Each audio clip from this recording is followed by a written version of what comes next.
Salut, moi c'est Guillaume, je suis gay et j'ai été très longtemps sexuellement bloqué. Ce podcast, c'est comme un guide. Chaque épisode t'aide à sortir du non-dit, à entendre tes désirs et donne des conseils pratiques pour ta vie sexuelle ou amoureuse. J'essaie de vivre de ce podcast, alors si tu aimes mon contenu, fais un don. Tape bit.ly/comment devenir dans ton navigateur. Tu auras aussi mon Instagram pour voir ma petite tête et les infos pour venir à une rencontre entre auditeurs dans ta ville. À la toute fin de cet épisode, je t'en dis plus sur les coulisses du podcast et comment la communauté des auditeurs peut t'aider. Allez, place à ton épisode, bonne écoute.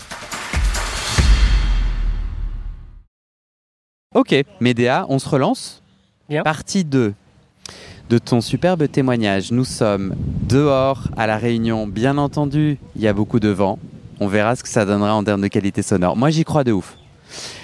On est au milieu d'un parc, les arbres sont magnifiques. Les arbres, c'est des flamboyants.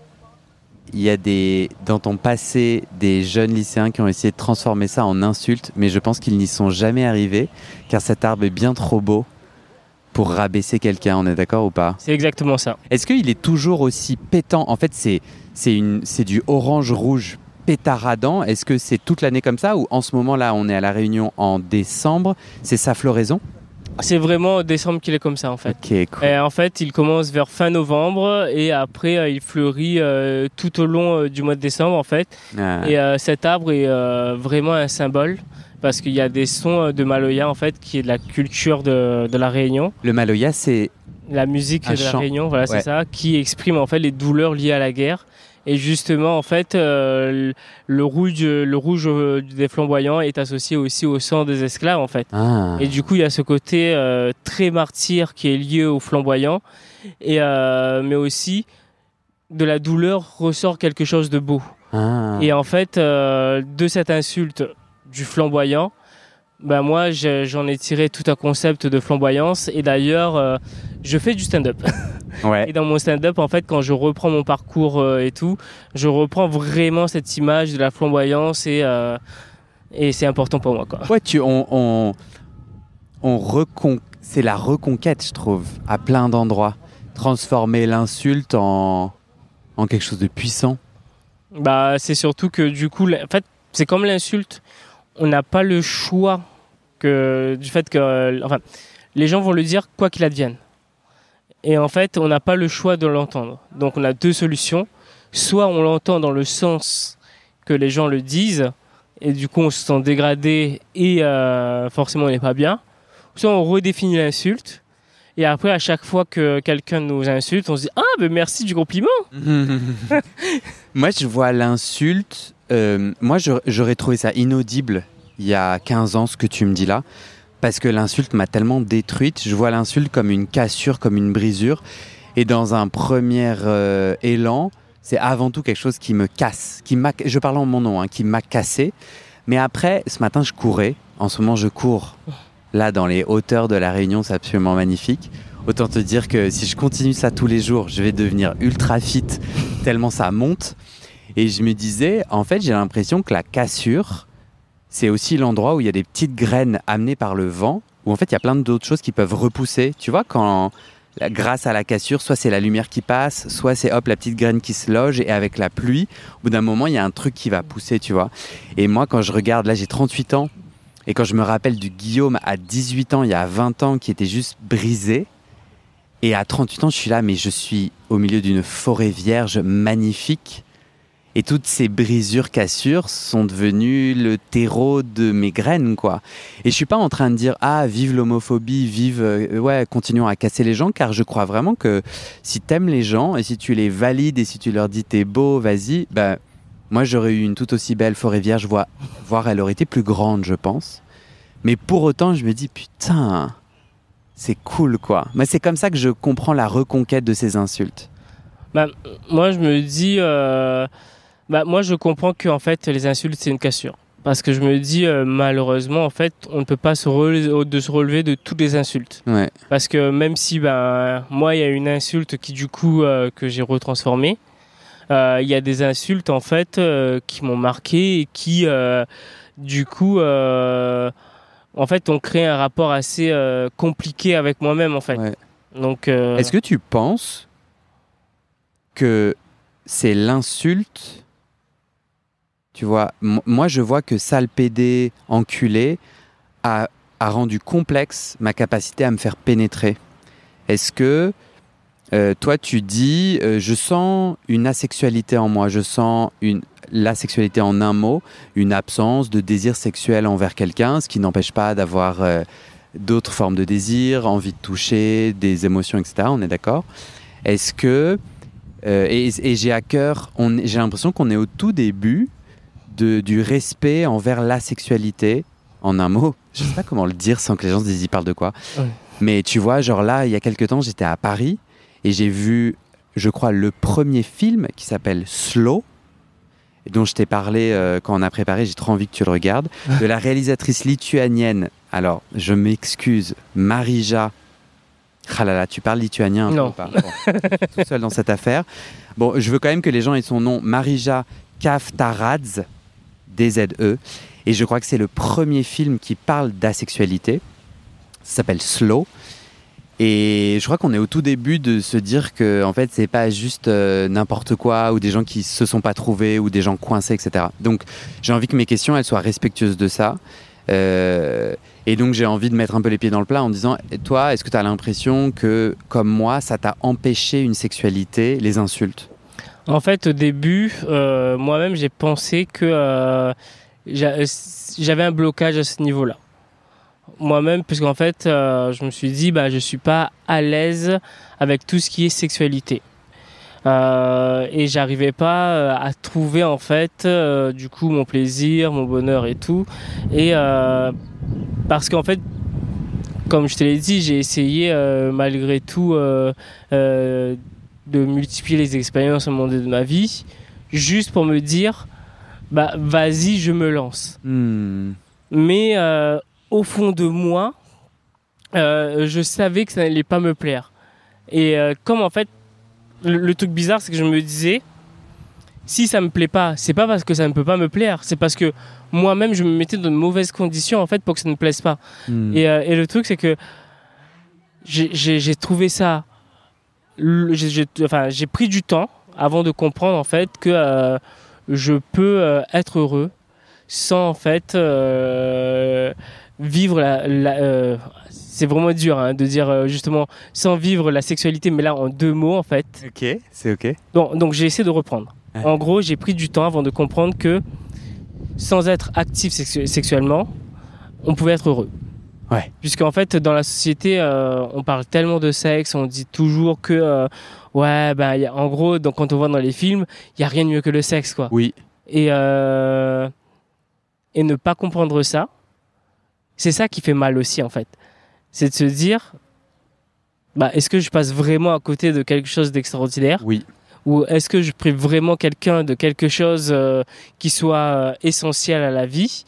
Et en fait, c'est, je pense qu'il y a une vraie pression sociale quant à la consommation du sexe qui fait que la sexualité, mais cette fois-ci asexualité, en un mot, voilà, puisse exister. Ouais. Voilà. Ouais, et c'est un vrai chemin de sortir de la culpabilité, c'est un vrai chemin de liberté, parce qu'on est tellement dans un narratif commun, c'est universel, quoi. On nous vend le couple, quelle que soit la religion, t'es d'accord, ou la culture, quel que soit le pays, on nous parle quand même beaucoup d'un amour à deux, oui. Monogame à deux, marié, avec des enfants, c'est un peu le Graal. Et si on a ça, plus un appartement, une maison, un prêt, on a le Graal, quoi. Il y a quand même un truc où on nous répète que le bonheur, c'est aussi ça. Puis après, du coup, le bonheur, c'est du coup, pour payer ton prêt, faut un CDI. Nous sommes écoutés de partout dans le monde, du Canada aussi. Je ne sais pas comment ça s'appelle. CDI en France, c'est contrat à durée indéterminée, mais tu vois, ok, donc il faut que je bosse pour rembourser mon prêt, etc. Il y a comme un... Et la sexualité, c'est l'endroit à la fois on exige qu'il existe, et à la fois on n'en parle pas. Gros bordel quand même. Oui. Tu vois ce que je veux dire ? C'est quand même assez tabou. Donc il y a beaucoup de sexe sur les pubs de nos abribus à Paris, en tout cas, où à chaque fois je me dis, putain, mais on nous en parle pas, ou bien on a des petits pics comme ça ressort, ou bien le porno qui du coup nous apprend de la merde sur ce que c'est réellement le sexe. Mais je trouve ça assez intéressant, cette contradiction. Donc, toi, tu fais tout un tas d'expériences pour te dire mais non, c'est moi le problème, la sexualité, en 2 mots, c'est une évidence, c'est juste moi qui ne sais pas faire, ou c'est pas le bon partenaire, ou c'est moi qui. Est-ce que tu te souviens le moment, le déclic où tu te dis ah, bah tiens, la sexualité en 1 mot, je découvre ce que c'est. Ah tiens, c'est intéressant. Bah en fait, je reprends un peu ce que tu disais tout à l'heure en ce qui concerne en fait la volonté d'être en couple. C'est parce que il y a la sexualité et l'aromantisme. Et c'est 2 concepts différents en fait. L'aromantisme en 1 mot. Voilà, c'est ça. A-R-O-M, etc. Ok. Voilà, et du coup, en fait, il y a certaines personnes qui justement n'éprouvent pas forcément le besoin d'être en couple. Et alors que moi, malgré tout... Donc on peut, excuse-moi, je me permets de t'interrompre. Si je suis aromantique, je peux avoir une sexualité, je peux être sexuellement très intéressé, mais je ne suis pas intéressé par l'aspect romance.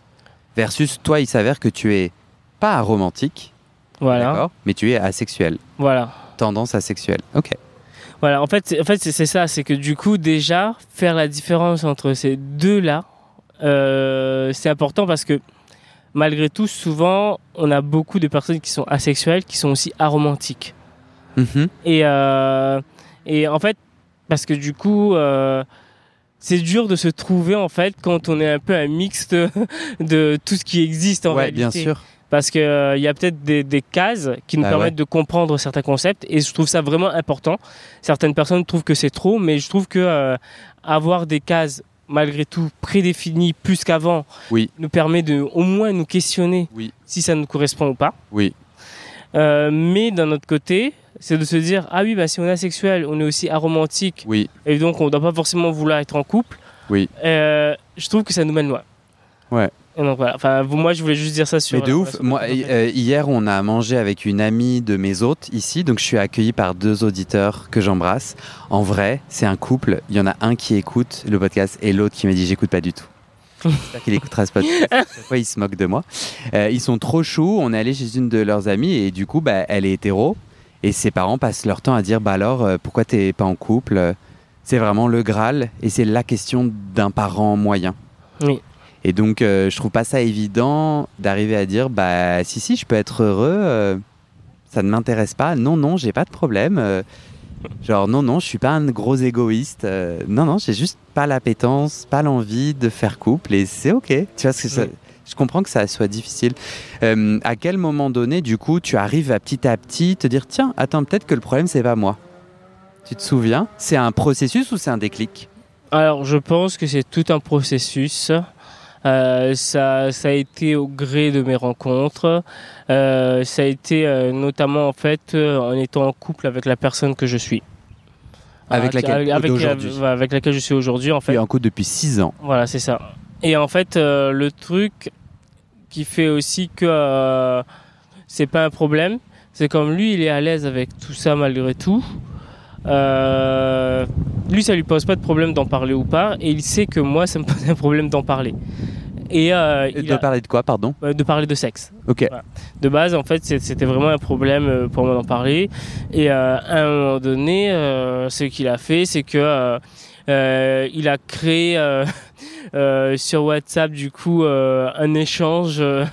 Justement sur le sujet de la sexualité en 2 mots pour notre couple et tout. Ok. Il l'a nommé, tu veux dire, il a nommé le groupe chat voilà.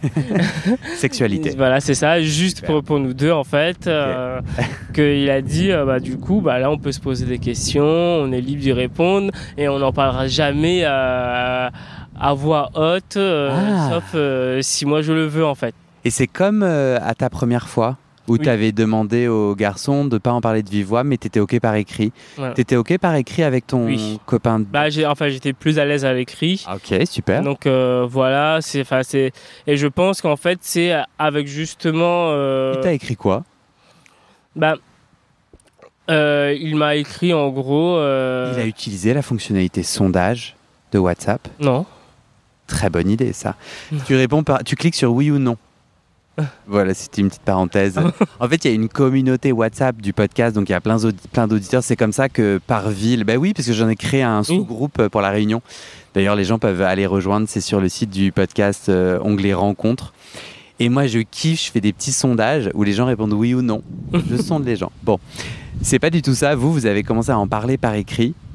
Et toi, tu te souviens, il t'a posé une question en particulier. Lui, son besoin, c'était quoi en fait? C'était de mieux comprendre comment il pouvait te faire plaisir? C'était quoi? Bah lui, c'était ça son sujet. Ok. Son sujet, c'était de se dire, est-ce qu'il y a quelque chose qui n'allait pas entre nous? Parce que vous n'aviez pas de sexe. Parce que du coup, nos rapports sexuels n'étaient pas réguliers, ce genre de trucs. Et en fait, lui, il me disait, il m'aime, il n'a pas l'intention de me quitter, et que du coup, si ce n'est que du sexe, si ce n'est que le sexe le problème, bah c'est pas un problème, on trouvera une solution. Quel petit chat. Voilà, c'est ça. Trop bien. Et en fait, c'est chouette, non? Et je pense que le vrai déclic là pour moi, c'est le fait qu'il ait dit si ce n'est que le sexe. Parce qu'en fait, c'est la première fois où du coup j'ai entendu le fait que le sexe puisse être minoré dans une relation. Alors que du coup, en vrai, quand on pense bien au discours commun, on se dit bien que souvent les gens commencent avec une sexualité débridée et après avec le temps, ça n'existe quasiment plus. Donc en vrai, c'est pas le sexe qui fait forcément le ciment du couple, mais le fait, en fait, je pense, d'avoir vu ça et d'avoir lu ça de sa part, je me suis dit ah ben voilà quoi. Tu t'es senti en sécurité, qui est notre question magique. Bah oui. Dernier épisode, t'as tiré au sort, mais c'est ouf, ouais, donc il t'a apporté la sécurité.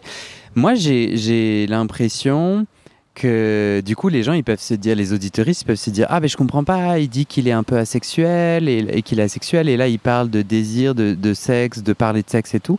Moi, je crois, est-ce que tu es d'accord qu'on peut parler de l'asexualité en un mot, comme un spectre, et qu'en fait, on peut être au niveau A ou au niveau Z?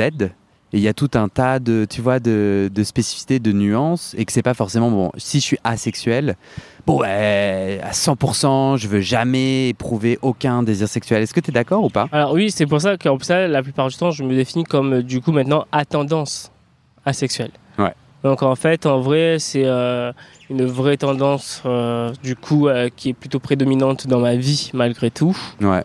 Tu es à l'aise avec cette idée de spectre? Ça correspond à toi? Ça correspond plus en fait à ma définition. Car l'humain est complexe. Voilà. Bah ouais, les cases sont intéressantes si on peut les étendre. Pour moi, les cases sont intéressantes pour lancer la réflexion. Oui. Mais après, malgré tout, une case, ça reste limitative. Et il faut savoir aussi aller au-delà. Oui. Je pense que ça reste un point de départ, mais pas un point d'arrivée.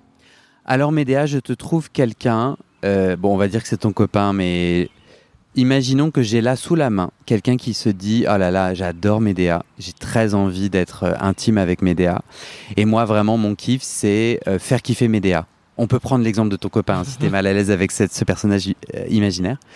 Mais l'idée ça va être vraiment, on va créer un espace où l'intime peut vibrer comme Médéa a envie. Est-ce que du coup sur ce spectre de la sexualité tu serais à l'aise de décrire les petites poches de plaisir, si on peut les appeler comme ça, que tu as découvertes? Alors moi, ce qui me fait vraiment plaisir en vrai, c'est vraiment de faire des massages. Et pour le coup, moi c'est surtout, en plus que ça, les personnes que du coup je masserai, ce serait surtout le dos.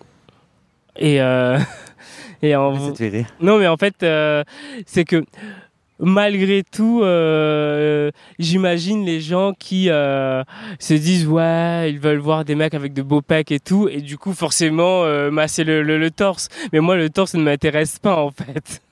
Et c'est ça qui me fait en fait, musclez-vous le dos, c'est ça que tu dis? Même pas. Tu t'en fous, oui. Non mais voilà, c'est ça, tu veux dire que c'est une partie du corps peu intéressée, qui a peu de place, genre dans l'imaginaire sexuel des gens, quoi. Dans l'imaginaire sexuel des gens, il y a le dos qui a peu de place, et après il y a aussi un autre élément, avec lequel, par contre, mon chéri a du mal à garder son sérieux et à se faire une vraie idée sexuelle de ça, moi, c'est le menton. Ok. Ok. Bah, en fait, moi, j'adore vraiment caresser le menton et tout. Ouais. Et du coup, quand je caresse le menton de chéri, je le fais pas très longtemps parce que je le vois. Il essaie de garder son air sérieux et tout.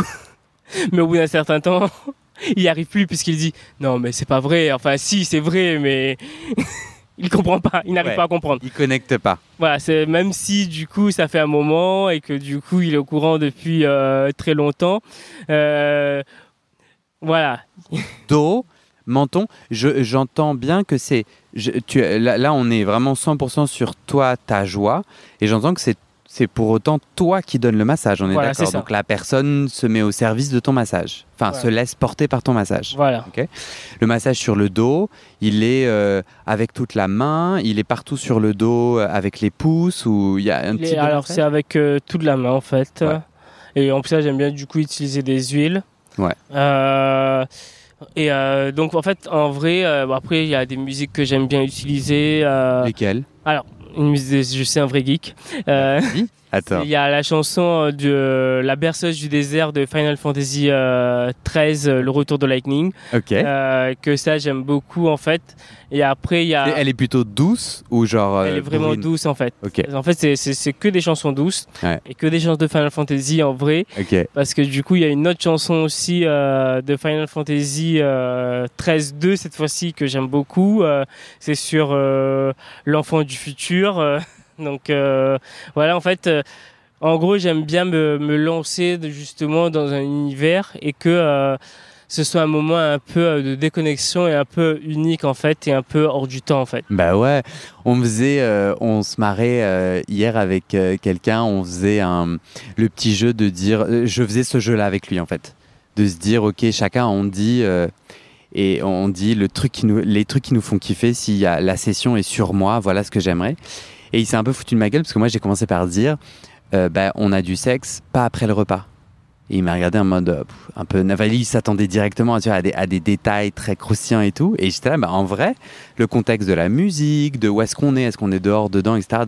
Dans ton cheminement de mais j'aime quoi? C'est quoi l'intime qui me va, comme je disais dans l'épisode précédent? En fait, c'est aussi tu vois ce que je veux dire? C'est aussi ces détails-là. Moi, perso, après manger, non. Bon, on revient sur toi. On a la musique, on a le massage dos, menton. Est-ce qu'il y a d'autres choses qui se passent dans cette session? En vrai, cette session-là, c'est juste ça. C'est vraiment ça. Et pour le coup, en fait, avant, je ne me masturbais pas. Et en fait, après, je peux me masturber en repensant justement à la session massage. Ok. Et le truc, c'est que malgré tout, pour moi, l'acte masturbatoire reste un acte solitaire. Ouais. C'est pas un acte que je partage du coup. Ouais. Que tu as envie de partager. Non. En fait, j'ai pas envie de partager l'acte masturbatoire parce que la réalité, c'est que moi, j'ai un vrai problème en fait avec le sperme. Ok. Je trouve ça un peu. Je trouve ça écœurant. Ouais. Et même le mien, en fait. Ouais. Et donc. Sale. Alors, je dirais pas sale, mais je dirais juste que... C'est l'aspect visqueux. Ah, voilà, c'est ça. Je trouve ça très visqueux. Voilà. Et en fait, du coup, moi, après l'éjaculation, déjà, je gigote dans tous les sens. Okay. Ah oui, t'as des spasmes? Oui. Ah, ça m'arrive aussi, ouais. Et après, du coup... j'ai peur en fait que ça aille un peu partout et j'ai besoin en fait de me laver tout de suite après. Ok.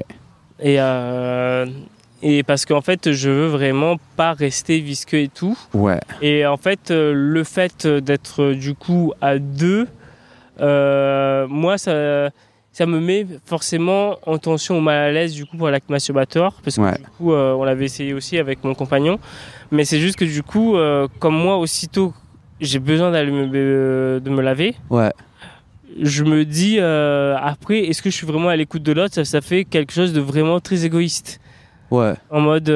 Si tu m'as prévenu, c'est ok, non? Oui, mais moi. C'est non. Voilà, moi c'est non. Parce que mon compagnon aussi me dit c'est pas grave et tout. Ça te met pas. Mais même s'il me dit que c'est pas grave, moi l'image que j'ai j'ai l'impression que c'est pas un rapport symétrique. Ok, et c'est important pour toi d'avoir un rapport symétrique. Voilà. Ouais. Moi, j'éjacule sur un papier. Bon, alors moi généralement, essayé je le fais sur des t-shirts. Ouais. Et voilà. Parce que du coup, tu peux, en tout cas, en essayant cette technique ou de pas s'éjaculer dessus, mais d'éjaculer sur quelque chose, ça n'aide pas. Ça... Si, non, mais justement seul, je le fais ça. Et pourquoi avec ton copain, tu peux pas éjaculer sur un truc Bah parce que malgré tout, en fait, il y a ma main que je dois nettoyer. Ok. Et malgré Est-ce que tu as forcément du sperme sur la main? Oui. Pourquoi? Bon, je sais pas. Ça va dans tous les sens. Ça va dans tous les sens. Oui. Intéressant. Non, moi, ça va pas dans tous les sens. Toi, c'est un peu genre une fontaine. Oui, et en plus là, du coup, parfois ça va au-delà du tissu que j'ai. Bah ça, on est d'accord. À moi, on vise pas toujours très bien. Ok. J'ai envie un peu de gratter à cet endroit-là. Toi, tu as l'impression que là, tu es en train d'exprimer un blocage qui peut avoir ses origines dans de la santé mentale, dans les abus passés, les difficultés passées qui ont connecté. Tu vois, tu m'as par exemple dit que tu as grandi dans une famille très religieuse, très catho, avec beaucoup d'interdits. Et donc, si je fais un peu de la psychologie de comptoir, mais vraiment tout en bas du comptoir, hein, on est d'accord que c'est... Mais on pourrait se dire que certains blocages pourraient venir de là, versus, ou est-ce que non? Toi, tu te dis, dans qui je suis en tant que personne à tendance asexuelle, c'est juste l'expression de mon asexualité en un mot. Ben, en fait, je pense que les blocages de mon enfance, c'est de base en fait la difficulté que j'avais de parler de sexualité. Parce que comme quand on a une éducation religieuse et tout, la sexualité devient un tabou. Et je pense que c'est ça le problème. Et d'ailleurs, c'est pour ça aussi que je veux faire ce podcast, parce que je pense qu'on ne parle pas assez de sexualité. On parle beaucoup de sexe, mais pas vraiment en fait de ce que ça fait chez les gens. Et moi, je pense que c'est quelque chose qui est différent en fait de ma manière de vouloir vivre l'acte masturbatoire seul. Ouais. Parce que en fait, il y a aussi ce côté de ce moment que j'ai vécu lors du massage qui était hors du temps. Je le revis aussi un peu, mais pour moi-même et seul en fait. Ouais. Et je trouve que dans l'acte masturbatoire, il y a un côté aussi un peu égoïste qui, ouais. T'as envie d'être seul? Qui du coup ne laisse pas forcément la place non plus aux autres, quoi. Ouais. Toi aujourd'hui, donc on termine de prendre une photo des aspects. Donc on dit, Médéa, toi tu dis je suis à tendance asexuelle, et donc il y a des petites poches comme ça où c'est possible de mettre des mots. Est-ce qu'on a terminé? Est-ce qu'il y a d'autres activités, d'autres pratiques? Alors il y a d'autres pratiques qui me font plaisir. Et là, en fait, c'est dit-il avec un regard gourmand. Non, mais là, en fait, c'est le contact que j'ai, que les gens peuvent avoir sur moi. Et c'est des contacts assez limités. Ok. C'est que ce que j'aime vraiment, c'est être caressé sur le torse, mais vraiment entre les deux pectoraux. Et, mais de haut en bas. Et avec une vitesse plus ou moins uniforme, en fait. Plus ou moins? Non, plutôt uniforme. On reste dans la même dynamique de mouvement. Vite ou pas vite? Pas forcément vite, okay. Pas forcément spécialement lent non plus. Okay. Lent, c'est possible. Vite, c'est pas possible. Ouais. Mais en tout cas, il faut que le rythme soit régulier. Ouais. Et donc. Ça te rassure, ça t'apaise? Ça me provoque, ça me fait du plaisir. Alors là, c'est ça, on est dans la sexualité. Voilà, là. C'est ça. Là, on est en deux mots. Voilà, c'est ça. Est-ce que quand tu as ces excitations, est-ce qu'il y a forcément érection ou pas? Alors moi, j'ai très rarement des érections. J'ai Super. très peu d'érections. Un de mes meilleurs potes, Victor, tu sais, je t'ai dit, tu pourrais écouter son témoignage. Je ne sais pas si tu l'as fait, mais je veux proposer aux gens. Alors merde, j'ai oublié c'était l'été dernier. Victor, tu te rappelles du titre que... Non, mais en fait, j'avais écouté la première partie. Ok, donc c'est un pote, je crois qu'il parle de sensualité. Un des épisodes fait référence à une association de massage, justement. Et Victor, lui, il va être trop content de ce que tu dis et c'est magnifique parce que vous avez grandi et vous vivez dans des lieux différents. Bon, vous êtes tous les deux français, hein, mais tu vois, lui, il est en métropole et on pourrait se dire que... Mais vous êtes dans la même lignée où lui, il me disait, mais putain, j'en ai marre que pendant un rapport, j'ai des mecs qui me disent, ah, tu bandes pas, il y a un problème. Il me disait, mais moi, je bande pas quand je suis excité ou parfois je bande et tu vois, et pareil, il disait, pareil, cette obligation d'éjaculer, c'est ce qu'il raconte dans le témoignage. Et donc, ouais, donc toi, non, tu as du plaisir, mais tu bandes pas. Voilà. Et en vrai, je reconnais aussi ce discours d'obligation De ouf. d'érection, puisque il y a des personnes qui pensent que si on n'a pas d'érection, c'est que du coup, on ne prend pas de plaisir. Et sauf que du coup, on finit par se... Enfin, moi-même, je finissais par me dire... ah mince, si je bande pas, il va croire que ça, et du coup, je suis plus dedans non plus, quoi.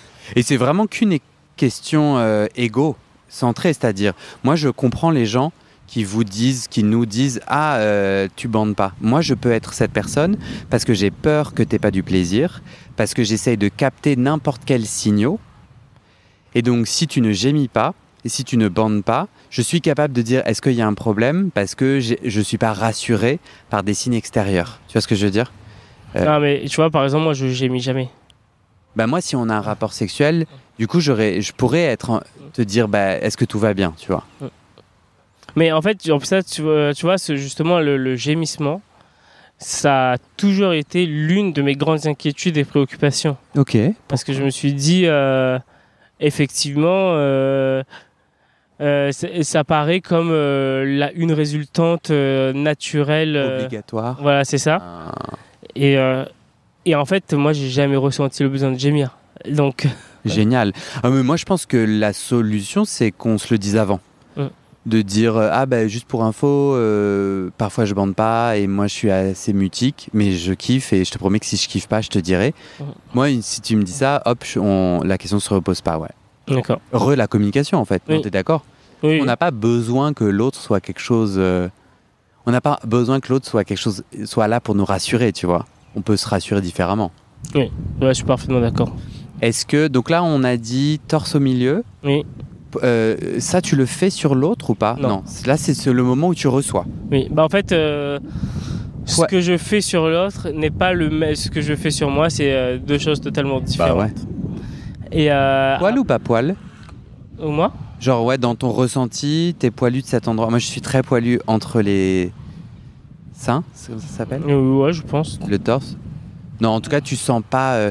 Moi, en fait, j'aurais du mal à ressentir du plaisir à faire ce mouvement vertical là, je suis en train de le faire, parce que comme je suis très poilu, ça me gratouille.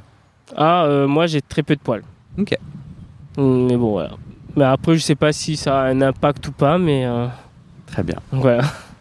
Il y a d'autres choses dans ton... Alors, il y a une dernière chose, c'est j'aime bien me faire masser le pied. Un seul des deux? Non, les deux. Mais sauf qu'à chaque fois, c'est qu'un seul des deux. Parce que, en fait, autant ça me fait plaisir, autant ça me met inconfortable aussi. Et du coup, au moment où ça commence, c'est déjà le début de la fin, en fait. Et donc, en fait, c'est assez particulier de parfois ressentir l'envie de se faire masser le pied, tout en sachant que aussitôt que ça va commencer, ça va bientôt être fini, quoi. Alors tu sais que ça me rappelle l'épisode avec Zorek, maître Zoreg, Z-O-R-E-G, sur le BDSM. Le titre c'est genre j'ai 17 ans d'expérience en BDSM, voilà les trucs que j'aurais aimé savoir.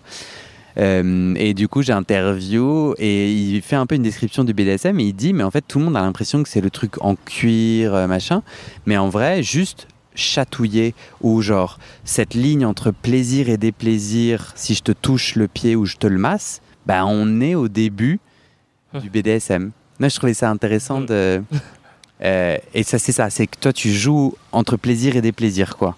En fait c'est ça et surtout le truc c'est que avec mon chéri j'ai fini par me dire en fait c'est même pas une question de durée parce que souvent on a aussi cette pression de se dire un rapport intime à une certaine durée et que du coup en deçà ça vaut pas la peine ce genre de truc et donc Et alors que vraiment, il y a des fois où, du coup, j'ai pas forcément envie de quelque chose de long, quoi. Oui, complètement.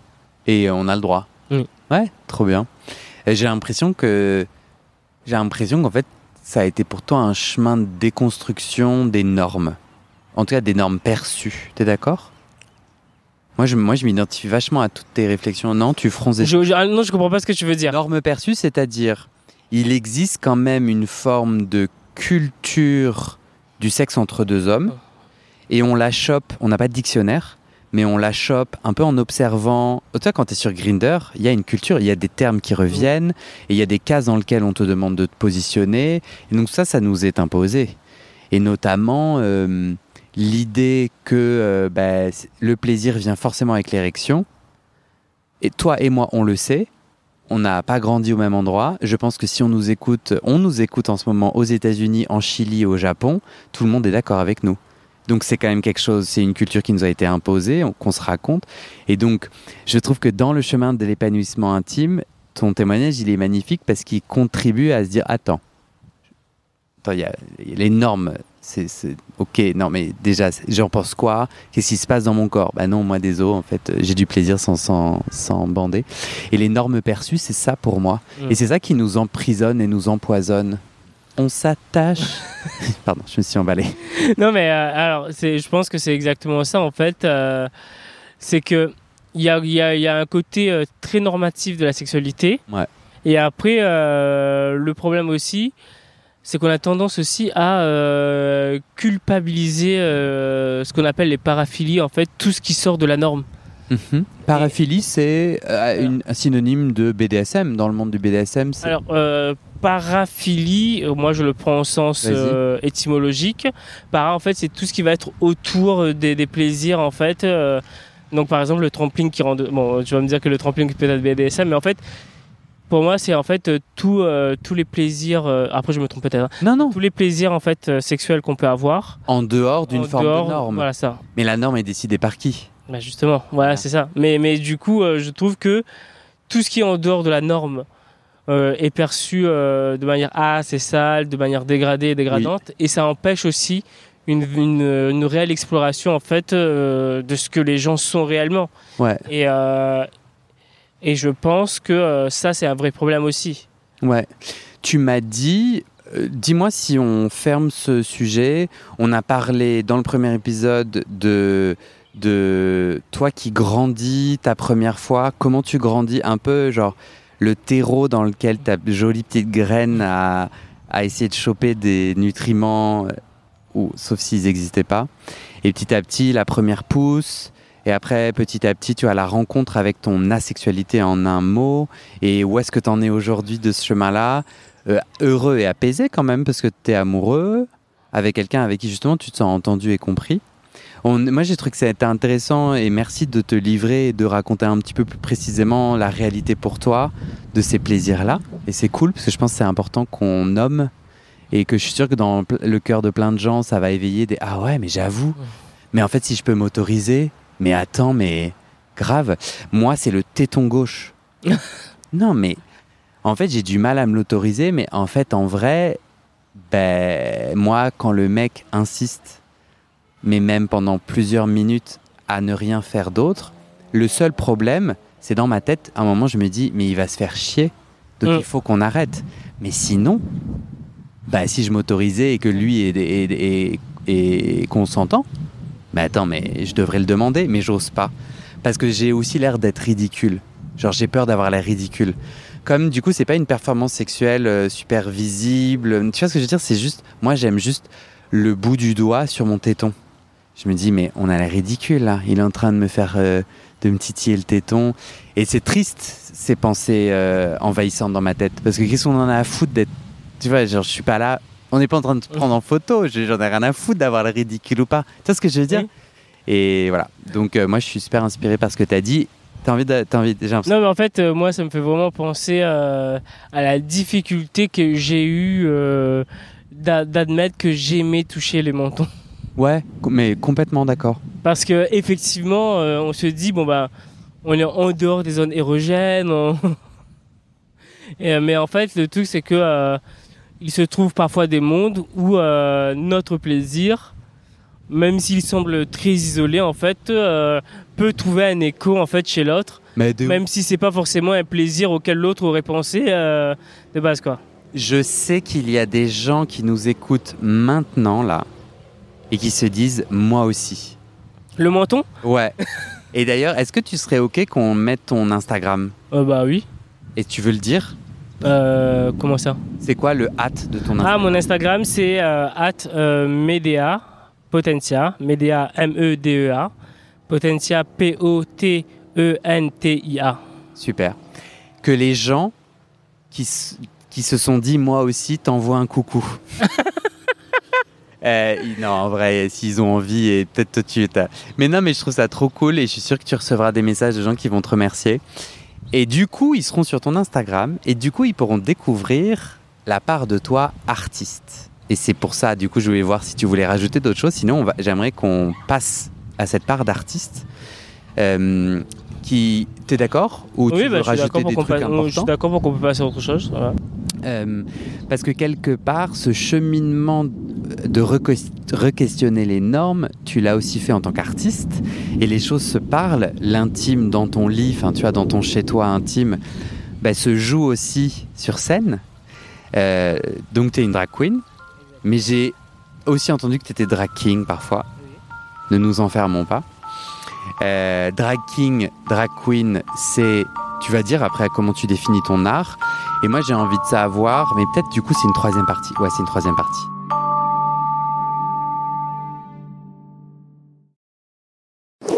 Amis messins, parisiens ou suisses, à vos agendas, prochaine rencontre entre auditeurs. À Metz, c'est le 11 et 17 janvier soir. À Paris, samedi 1er février après-midi. Et à Lausanne, samedi 15 février après-midi. À Paris et à Lausanne, ça sera des rencontres avec un cercle de parole enregistré. Attention, place limitée. Prends ta place maintenant en remplissant le formulaire sur le site du podcast, page rencontre et live, bit.ly/comment devenir.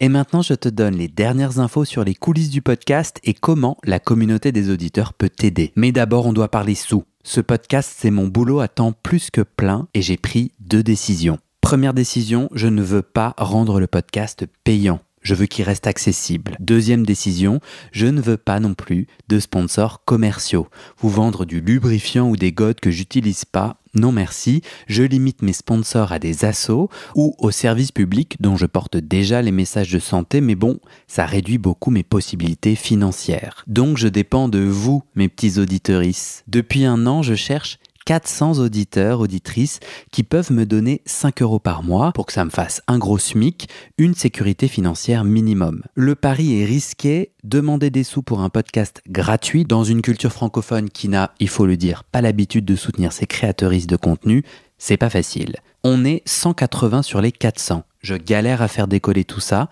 alors si tu aimes mon contenu et que peut-être même ça t'aide, rejoins les 400 maintenant. Direction le site du podcast, tu vas pouvoir donner via ma plateforme de dons ou en direct avec mon RIB par mois ou en une fois pour un soutien annuel. D'ailleurs sur 1 an, ça fait 60 €, en gros le prix d'une séance de psy d'1 heure. Tu n'as pas de sous, t'inquiète, je comprends, alors clique tout de suite sur s'abonner dans ta plateforme d'écoute, active les notifications pour recevoir le titre de l'épisode dès sa publication et mets 5 étoiles et un commentaire sur la page du podcast sur Spotify et Apple Podcast. Ces petites actions, ça pousse l'algorithme à proposer le podcast à plus de gens et ça m'aide à trouver des témoignages et des donatrices.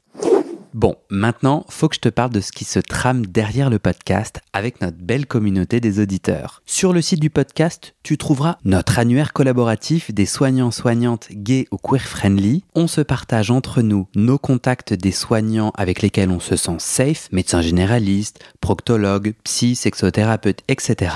partout dans le monde. Tu trouveras aussi mes réseaux sociaux et ma communauté WhatsApp. Je te montre ma petite tête, je te raconte les coulisses du podcast. Souvent, je pose des questions pour des futurs épisodes. Je demande de l'aide ou toi, tu peux aussi m'envoyer des messages. Par exemple, des messages d'amour pour me motiver. Ça me fait très plaisir. Tu trouveras aussi sur ce site la communauté Discord du podcast. C'est là où les auditeurs peuvent parler entre eux, peuvent parler des épisodes, de culture et aussi de sexe et de leurs sujets intimes. Pour découvrir tout ça, tu tapes dans ton navigateur bit, c'est bit sans e.ly/comment devenir. Merci à toi et à très bientôt dans tes oreilles.